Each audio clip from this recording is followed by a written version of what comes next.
Ang programang ito ay rated SPG. Striktong patnubay at gabay ng magulang ang kailangan. Maaaring may masiselang tema, lengguwahe, karahasan, sexual, horror o droga na hindi angkop sa mga bata. Nung nalaman ni Lynette na talagang hindi umuwi itong si Annalyn ay nag-aalala ito at talagang tinawagan niya ito agad-agad at pinuntahan sa Apex Medical Center. Dito na sila nagkausap na kung saan nalaman ni Annalyn ang tungkol sa nangyari dito kay Lynette na kung saan sisisihin niya ang kanyang sarili kung may nangyaring masama dito sa kanyang ina.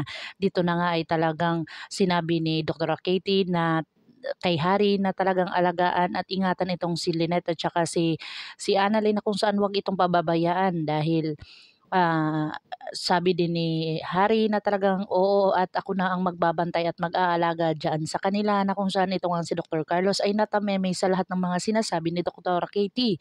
Dito na talagang nalaman ni Harry ang buong katotohanan tungkol sa kanyang ama na kung saan isang sinungaling at talagang hahayaan niya itong si Lynette mapahamak kaysa sa kanya. Dito na nga talaga ay sinabi ni Annalyn nagpapasalamat siya dito kay Harry dahil sa mga ginawa nito sa kanyang ina at hindi niya pinabayaan.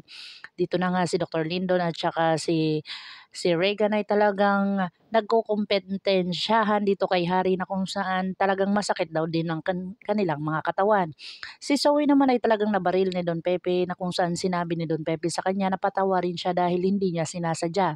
Akala niya ito nga si Balahadja ang kanyang nabaril na kung saan ito ang punto niyang barilin at hindi niya ito inaasahan na si Zoe ang kanyang mabaril na kung saan natamaan ito.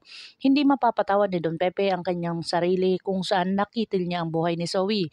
Dito na nga nang hingi ng tulong itong si Zoe kay Dr. Carlos Benitez na kung saan tinawagan niya ito pero si Lynette ang nakasagot nito at hindi inasahan. Sinabi ni Lynette sa kanya na kung bakit daddy ang tawag niya dito kay Dr. Carlos Benitez. Dito na nga talagang galit na galit itong si Moira dahil sa talagang binaril ni Don Pepe itong si Zoe. At dito na nga pumunta si Dr. Carlos Benitez dito sa lugar kung saan nila itinago si Don Pepe at talagang gagamutin niya ang kanyang anak na si Zoe. Dito na nga nagkasalubong ang si Moira at saka si Dr. Carlos Benitez kung saan nagkasagutan pa ito. Sinabi dito ni Dr. Carlos Benitez na talagang hinayaan niya at pinabayaan niya ang kanyang anak na kung saan wala siyang kwentang ina.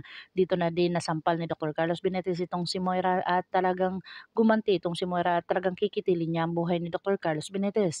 Dito na hinarangan ni Zoe na kung saan hindi nila alam na naririnig pala ni Don Pepe lahat ng kanilang pag-uusap. Dito na nga ikinagulat ni Don Pepe na si Dr. Carlos Benitez pala ang ama ni Zoe. Pakakabangan natin ang mga susunod pa na episode na ito. Ang abot kamay na pangarap. If you like my story, please like, share, and subscribe para ma-update po kayo sa mga susunod pa. Yun lamang po at maraming salamat.